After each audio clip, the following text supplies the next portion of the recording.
हिमाचल के हथकरघा उद्योग से जुड़े सभी लोगों को और जिन्होंने आज सांस्कृतिक प्रस्तुति दी है हिमाचल की आर्ट की, हिमाचल के कल्चर की, कि हमारी संस्कृति कितनी महान है और हमारी धरोहर जिसको हमारे युवा अभी सजाए के रखे हैं, उनको भी मैं बहुत बहुत मुबारकबाद देता हूँ।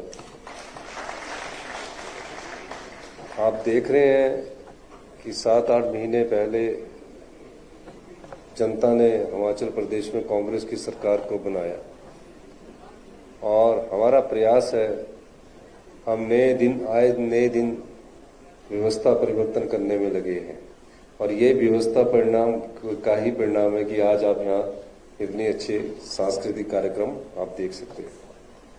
मैं अपने उद्योग मंत्री हर्षवर्धन जी से बात कर रहा था कि हमने अपना ब्रांड कभी प्रस्तुत ही नहीं किया, इसलिए हमने इसको पिछले दिनों नाम दिया हिमक्राफ्ट। इस कारपोरेशन का भी हम नाम बदलकर हिमक्राफ्ट कारपोरेशंस बदल करने जा रहे हैं ताकि हिमक्राफ्ट हैंडलूम कारपोरेशन का आने वाले समय में एक नाम है।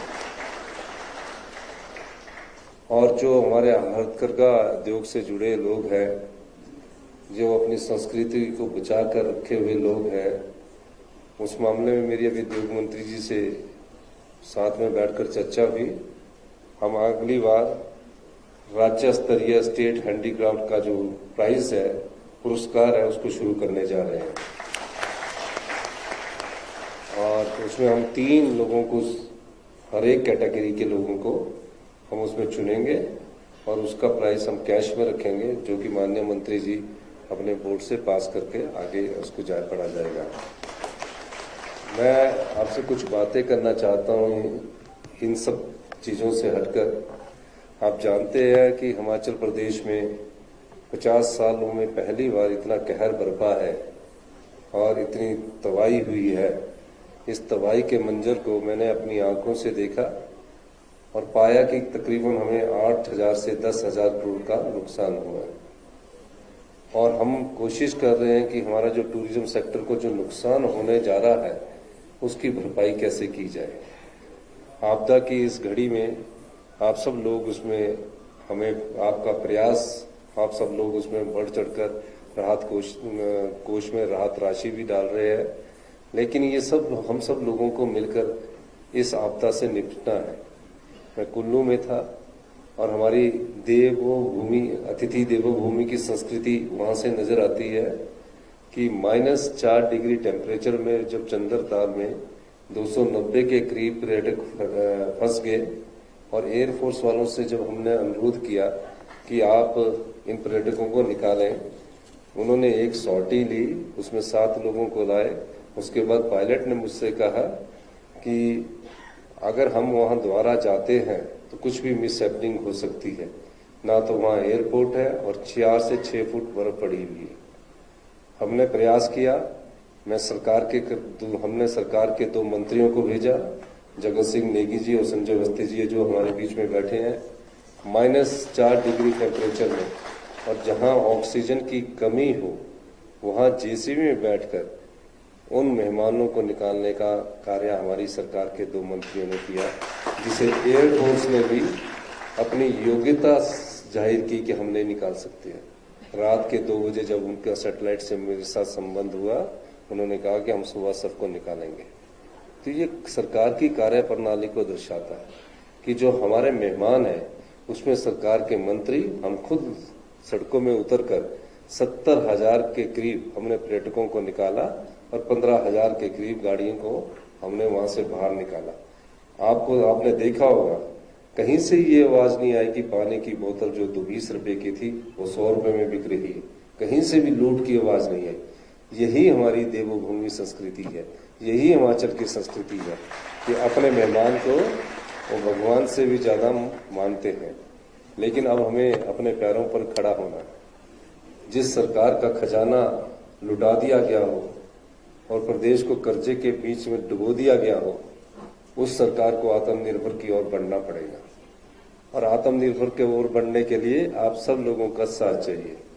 हमारी सरकार प्रयास कर रही है कि 4 साल में हिमाचल प्रदेश अपने पांव पर खड़ा हो और 10 साल में हिमाचल प्रदेश हिंदुस्तान का सबसे अमीर और समृद्धशाली राज्य बने। इसके लिए हम मूलभूत परिवर्तन करने जा रहे हैं। कई परिवर्तन की दिशाओं से हम गुजर रहे हैं। नियमों को बदला जा रहा है, तेजी से काम हो उस दृष्टिकोण से हमारी सरकार कार्य कर रही है। अब बागवान जो हमारे हैं उनकी सड़कें टूट गई है। ऐसी आपदा 50 वर्ष में हमने भी अपने जीवन काल में नहीं देखी। एक समान समानांतर बारिश हुई है। बागवानों का फल सेब मंडी में पहुंचे, सब्जी मंडी में पहुंचे, उसके लिए भी हमारे मंत्रिमंडल के सदस्य सभी दिन रात एक कर रहे हैं। हमने रिन्यूअल जो रिलीफ मैनुअल था उसको में भी परिवर्तन कर दिया आम लोगों के लिए। जहां घर के नुकसान के लिए 5,000 रुपया मिलता था, हमने उसको 20 गुना बढ़ाकर 1 लाख रुपए कर दिया। हमारे साधन सीमित है। मैं पिछले दिनों देश के प्रधानमंत्री, रक्षा मंत्री, वित्त मंत्री, होम गृह मंत्री से मिलकर आया। उनसे अनुरोध किया कि तकरीबन हमें इंटरिम रिलीफ फटाफट एक पहली किस्त दीजिए ताकि हम रिस्टोरेशन वर्क को स्टार्ट कर सकें। लेकिन हमें आशा है कि केंद्रीय टीम अपनी रिपोर्ट देगी और हमें कुछ न कुछ धन केंद्र से मिलेगा। लेकिन मैंने गृह मंत्री जी से ये भी बात की कि हमारा 21-22-23 का 315 करोड़ रुपए आपके पास फंसा हुआ है, एजी के ऑब्जेक्शन थे, वो रिलीज कर दीजिए। हमें आशा है कि वो भी हमें रिलीज करेंगे और हिमाचल अपने पांव पर खड़ा होगा, इसमें कोई दो राय नहीं। हम शिक्षा क्षेत्र में बहुत बड़ा बदलाव करने जा रहे हैं। हम मेडिकल क्षेत्र में बहुत बड़ा बदलाव करने जा रहे हैं।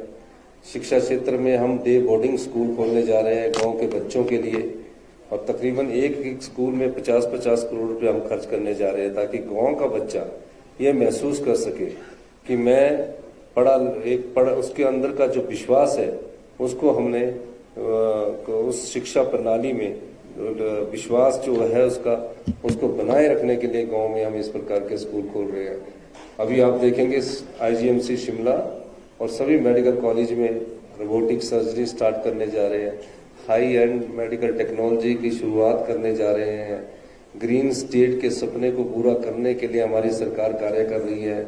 हमने 6 ग्रीन कॉरिडोर बनाए हैं जहां आपके पास कुछ एक दो सालों में आप देखेंगे कि ग्रीन टैक्सी चल रही है, ग्रीन हमारे सर्विस स्टेशन चल रहे हैं, और हम टूरिज्म की दृष्टिकोण से भी high and way side amenities और होटल बनाने जा रहे हैं। सबका काम चल रहा है, लेकिन धरातल में आने के लिए कुछ समय लगेगा, क्योंकि हमारे पास जो प्राकृतिक साधन है यही हमारा सबसे बड़ा स्रोत है। आज से पहले यहाँ इन्वेस्टमेंट ड्रेन हुआ, हमारे जो संसाधन है उसका ड्रेन होता रहा और हम उसकी लड़ाई नहीं लड़ पाए। हमने शुरू की है और मेरा ये मानना है कि जो पानी हमारे पास है, जो रॉ मटेरियल पानी के रूप में है, उस अधिकार को हम लेने की कोशिश कर रहे हैं। आप देखेंगे कि बिजली के क्षेत्र में भी परिवर्तन करने की दृष्टिकोण से हम आगे बढ़े हैं और हम चाहते हैं कि हम अपने पांव पर खड़ा हो, और जिससे जब हमारा हिमाचल प्रदेश अपने पांव पर खड़ा होगा तब हिमाचल प्रदेश आगे बढ़ेगा। हम कर्जे के सहारे प्रदेश चला नहीं सकते। कर्जे से मुटाने के लिए हम उसका अभी जो कर्जा ले रहे हैं हम वो ब्याज चुकाने में ही चला जा रहा है, विकास कार्यों में नहीं लग पा रहा है।